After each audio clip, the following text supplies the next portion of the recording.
It's Wednesday, November 8th. Welcome to your coffee break on the HAN Network. I'm Kate Czaplinski with the latest local news, including a recap of last night's election results, the latest on a Shelton application for a burlesque club, and much more. Frank Needle will have a look at your forecast and later on a Nutmeg sports update, and Donald Lang will join us later to take a look back on this day in history. But first, if you missed our live election night coverage, we're starting today's show with just a recap of some of the top results. Now, Democrats sweeping in several towns in southwestern Connecticut. In Wilton, Ridgefield, and Reading, Democrats doing very well, picking up seats on town boards and councils. Now, Weston Democrats also winning in a landslide and winning the first selectman's office. Chris Spalding, that's a photo of him right there. He beat incumbent Nina Daniel with 2,103 votes to her 905 votes. Now, another big win was in Trumbull last night. Now, Vicky Tesoro, the Democrat, had 4,714 votes. Republican Paul Lavoie collected 4,151 votes, and the unaffiliated candidate Michael Redgate with 1,451. Now, Vicky had challenged incumbent Tim Herbst 2 years ago. Herbst decided not to run this year. In other races in Trumbull, incumbent Democrat Anthony Musto won another term as town treasurer, defeating former treasurer John Ponzio. Now, Republican Suzanne Burr-Monaco retained her town clerk's office, fending off Democrat Mary Markham in a closely contested race there. Now, in Trumbull, Democrats also took control of the town council, turning a 15-6 GOP edge into an 11-10 majority. Now, another close race. Republicans held on in New Canaan, but it was by a slim margin. Kevin Moynihan won the first selectman seat by 33 votes over Democrat Kate Devereaux. Now, New Canaan has never had a Democrat in the first selectman's office. New Canaan Advertiser captured some of Moynihan's surprise about how close the race was. Take a look. You know, I was just surprised it was so close. I guess the headwinds were stronger than I anticipated, but Kit, a win is a win. I'm sorry about the... Now, Kate Devereaux saying she was pleased with how close they came to winning and that she will continue to serve New Canaan on the Board of Selectmen. Take a look. Chairman of that town council. Well, 33 votes is pretty close, and I'm thrilled that we did as well as we did. How you doing, Joan? So many people that were involved that made this happen. I will be on the Board of Selectmen, and from there I will be working for the people of New Canaan, and I look forward to it. Now, in Stratford, it was a bit of a different story. Republicans taking back the town council there and retaining the mayor's office. Now, Laura Hoydick, the current state representative, will be the town's first female mayor.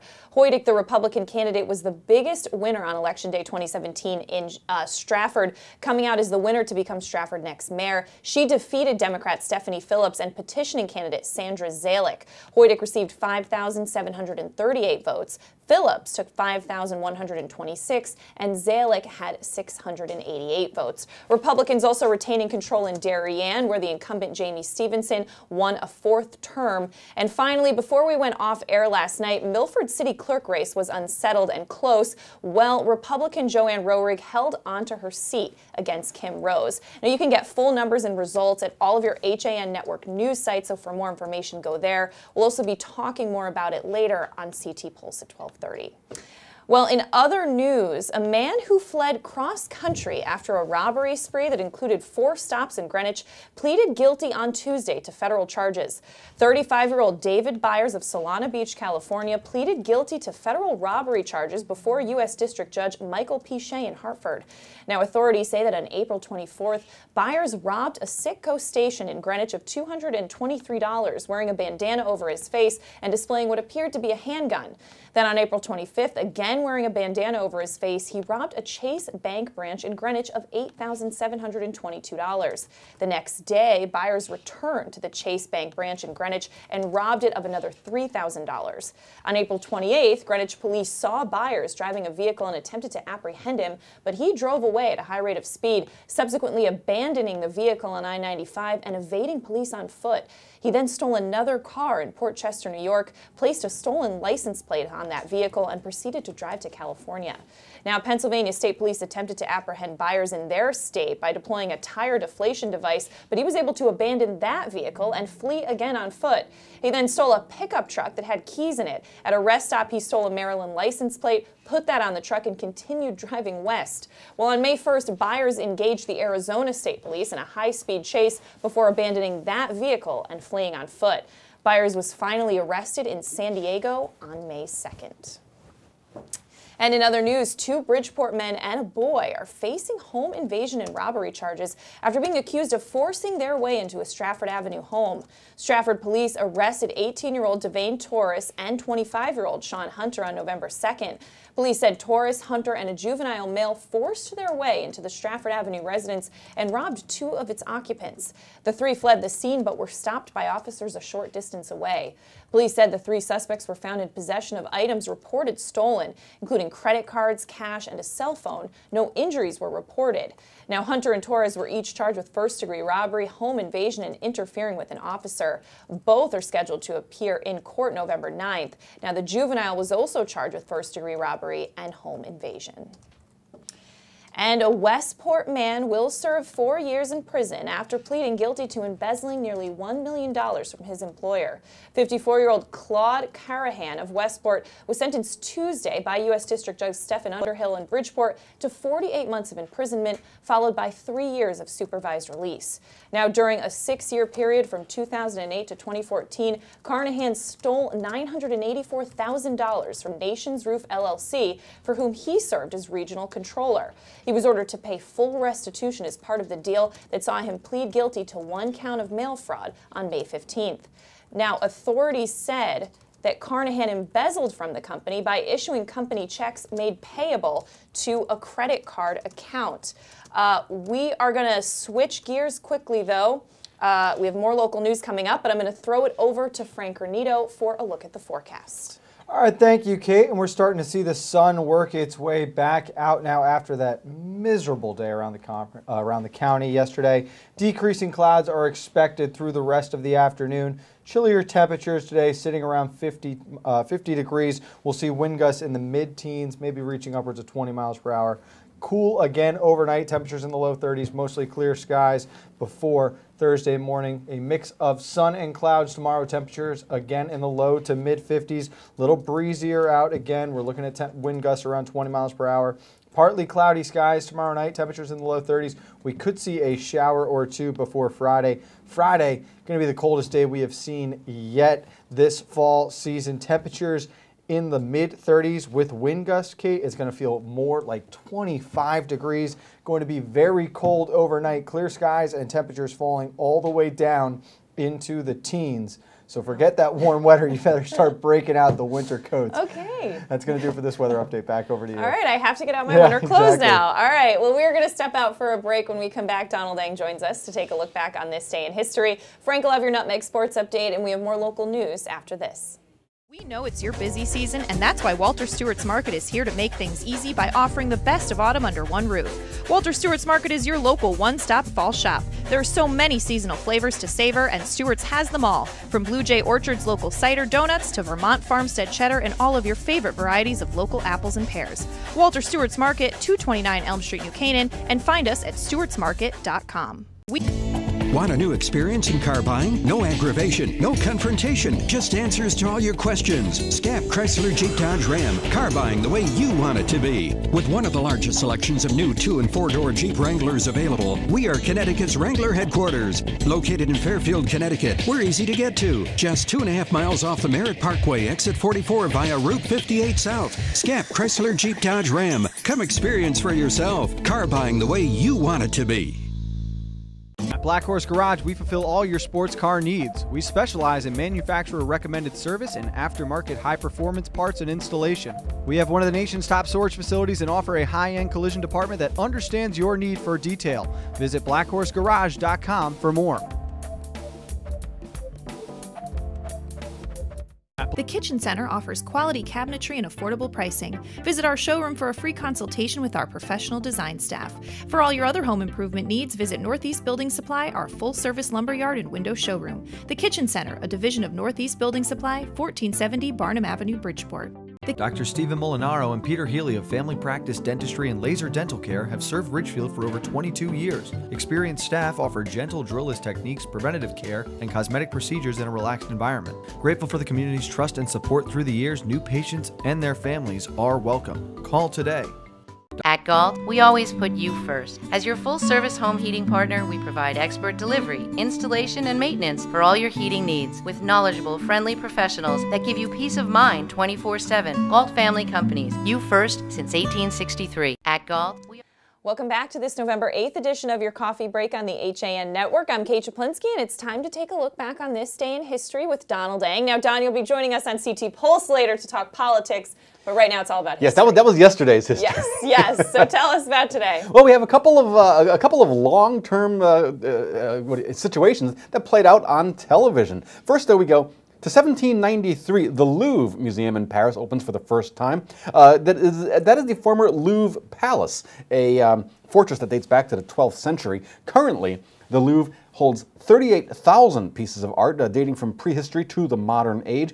With over 7 million visitors each year, it is by far the most popular art museum in the world.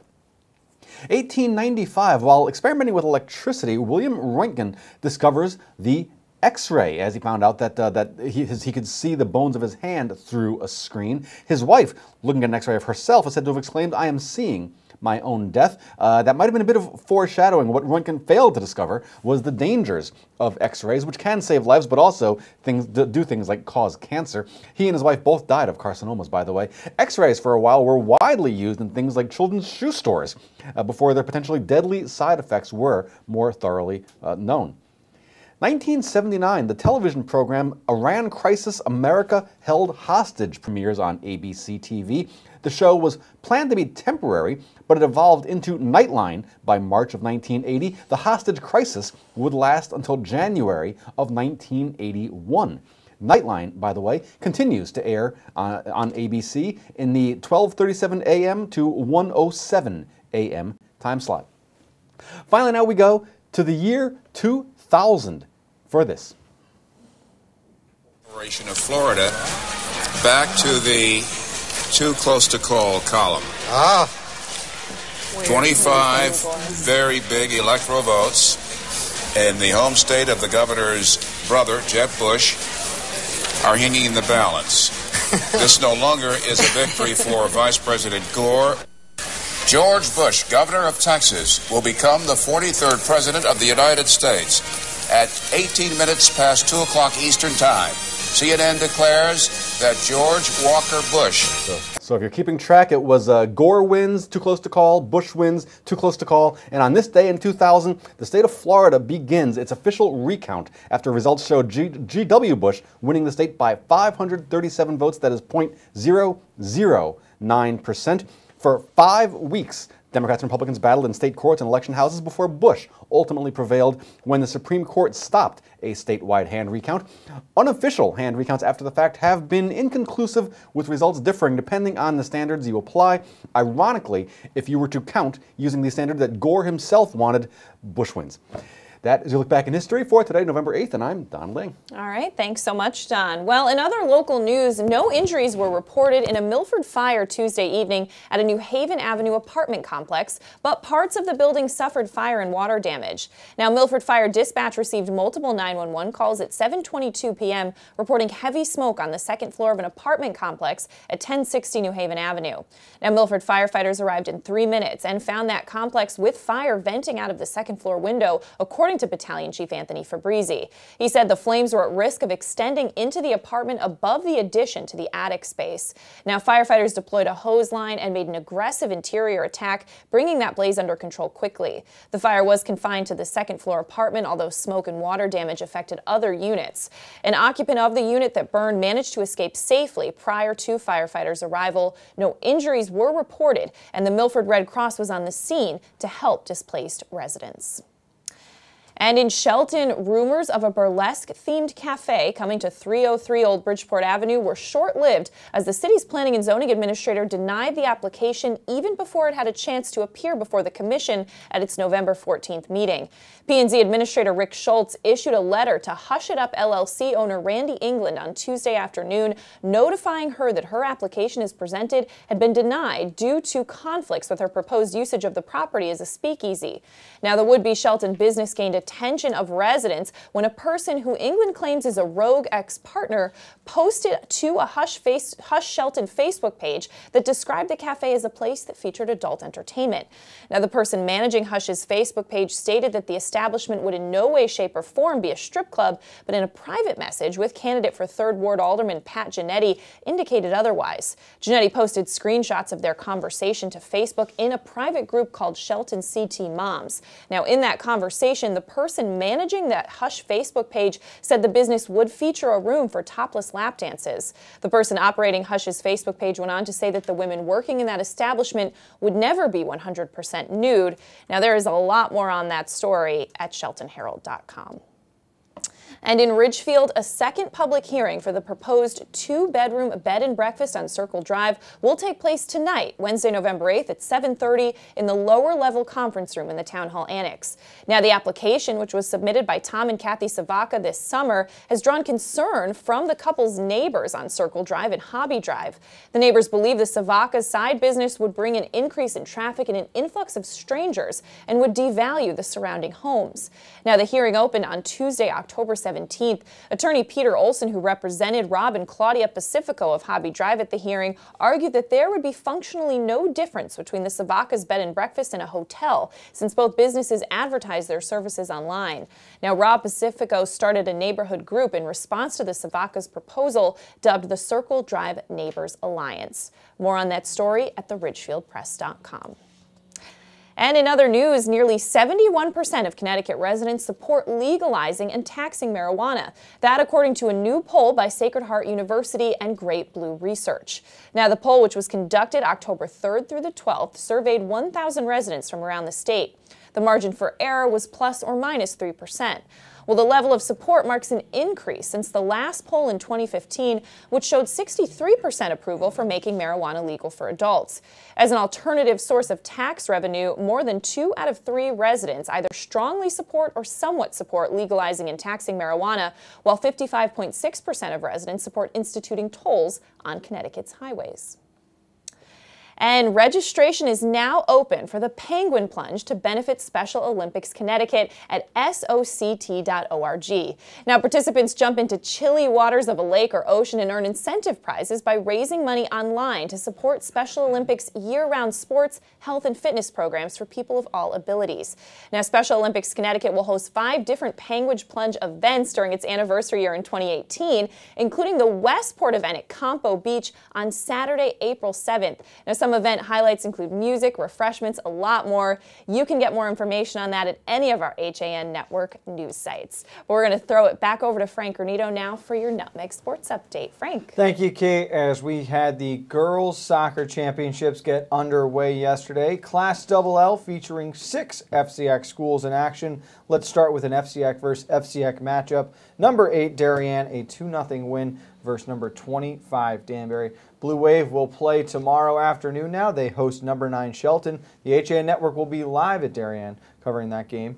Upset by Fairfield Ludlow in 2 overtimes. The number 20 seed taking down number 13, Conard, 1-0. They will now play at Staples tomorrow afternoon. Trumbull took down West Haven 3-1. They'll get the Ward Mustangs in round number 2. Tough loss for Brian McMahon, 2-1, falling in double overtime. Cheshire advancing to play Enfield. Wilton takes down NFA 2-0. They take on number 3, Newtown. Ridgefield, coming off a first-round bye, will host number 10, Southington, tomorrow afternoon. In Class L, the FCX champion St. Joseph Cadets, a 5-0 victory over Windsor. They will host Pomperog tomorrow afternoon.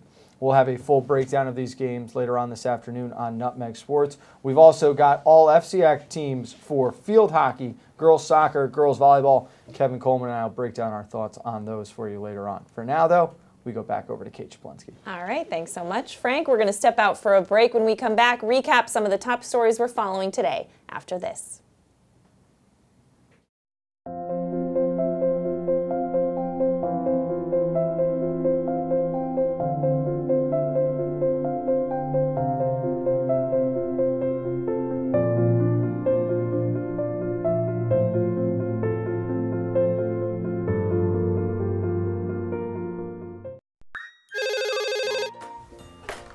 Yeah, Dad. Kyle, I need you to update the financial statements. I took care of that yesterday, Dad. Mac, I need you to get those deals approved. They're all done, Mr. Miller. Jeff, I need you to order lunch for the meeting. They can't do a thing without me. Right now, Lisa 2017 Sentra S for only $97 a month.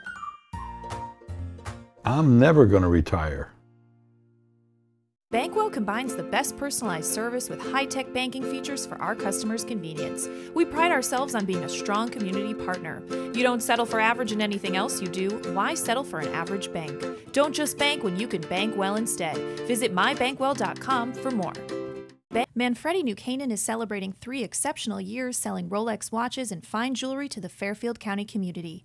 We appreciate all our loyal clients and look forward to welcoming and helping you discover the perfect gift to celebrate life's most important occasions. At InSports Trumbull, the game is always on inside. Registration is now open for our fitness training programs for high school athletes. The InSports Performance Center is offering blast speed classes, athletic functional movement assessments, and both men's and women's elite speed and strength training. Our premier programs help bring athletes to the next level. Call 203-268-1214 for more information. Like and follow us on Facebook. At InSports. Welcome back to this Wednesday edition of your Coffee Break on the HAN Network. I'm Kate Czaplinski, recapping some of the top stories we're following today, including talking about last night's election results. Now, Democrats sweeping in several towns in southwestern Connecticut. In Wilton, Ridgefield, and Reading, Democrats doing very well and picking up seats on town boards and councils. Now, Weston Democrats also winning in a landslide, earning the first selectman's office. Now, Chris Spalding, the Democrat there, beating the incumbent Nina Daniel. Spalding got 2,103 votes in the unofficial results to Daniel's 905. That's a picture of Spalding right there. Now, the Democratic sweep was big in Trumbull last night as well. Unofficially, Vicky Tesoro garnered 4,714 votes. Republican Paul Lavoie collected 4,151. And unaffiliated candidate Michael Redgate had 1,451. In other races in Trumbull, incumbent Democrat Anthony Musto won another term as town treasurer, defeating former treasurer John Ponzio. But Republican Suzanne Bermonico retained the town clerk's office, fending off Democrat Mary Markham in a closely contested race there. Democrats in Trumbull also taking control of the town council, turning a 15-6 GOP edge into an 11-10 majority. Now, another exciting race last night. Republicans held on in New Canaan, but it was by a slim margin. Kevin Moynihan won the first selectman's seat by 33 votes over Democrat Kit Devereaux. There was no incumbent in that race. Now, New Canaan has never had a Democrat in the first selectman's office. New Canaan Advertiser captured some surprise about how close the race was with the Republican winner, Kevin Moynihan. Take a look.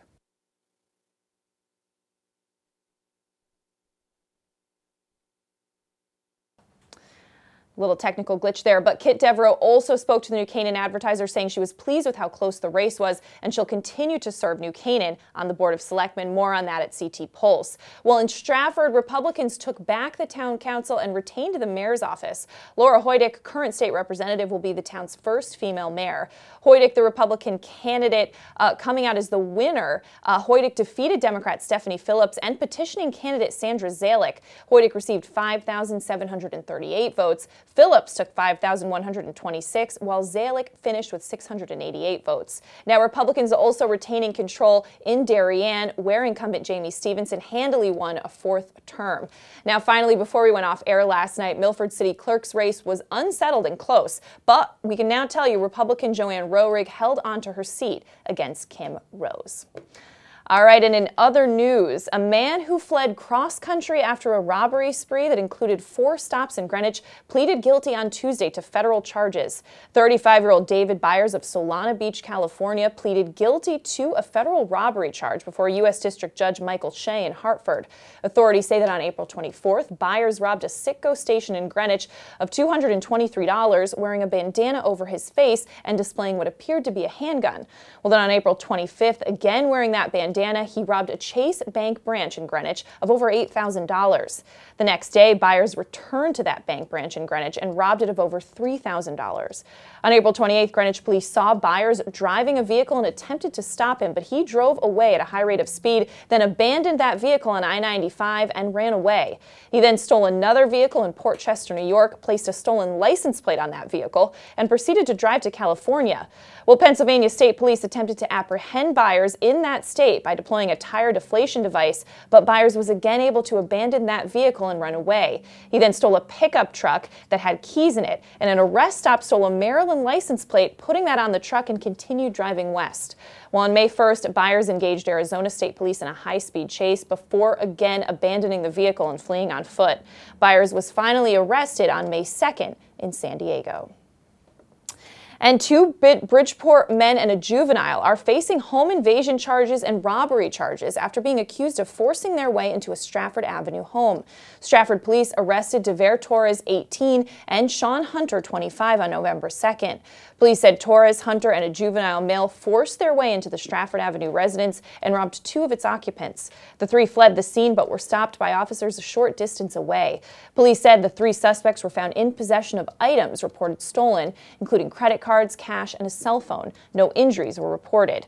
Now, Hunter and Torres were each charged with first-degree robbery, home invasion, and interfering with an officer. They're scheduled to appear in court November 9th. The juvenile also charged with first-degree robbery and home invasion. All right, let's take one final look at the forecast with our own Frank Granito. Frank. Thank you, Kate. And again, some overnight cloud cover now, making way for afternoon sunshine today. Temperatures right around 50 degrees. A little breezy out there with wind gusts around 16 to 20 miles per hour. Mostly clear overnight. Cool temperatures falling all the way down to 33. A mix of sun and clouds around the county tomorrow. Temperatures around 51. Lighter winds only 8 miles per hour. Partly cloudy overnight, a low of 35. We could see a shower or 2 before what's going to be a very cold Friday here in Fairfield County. Partly sunny skies, very windy, wind gusts up around 35 miles per hour. Temperatures sitting at 35, going to feel more like 25, and then they fall way down low overnight. Clear skies, a low of 21, but with the wind chill, that is going to feel more like 10 to 12 degrees. That'll do it for this weather update. I'm back with Kevin Coleman at 2 o'clock. For Nutmeg Sports. For now, let's send it over to Kate. All right, thanks so much, Frank. And I will be back at 12:30 for CT Pulse. We'll recap some of the exciting election races last night. We're going to wrap things up here on your coffee break, but we'll see you tomorrow at 11 with the latest local news and more. Have a great day.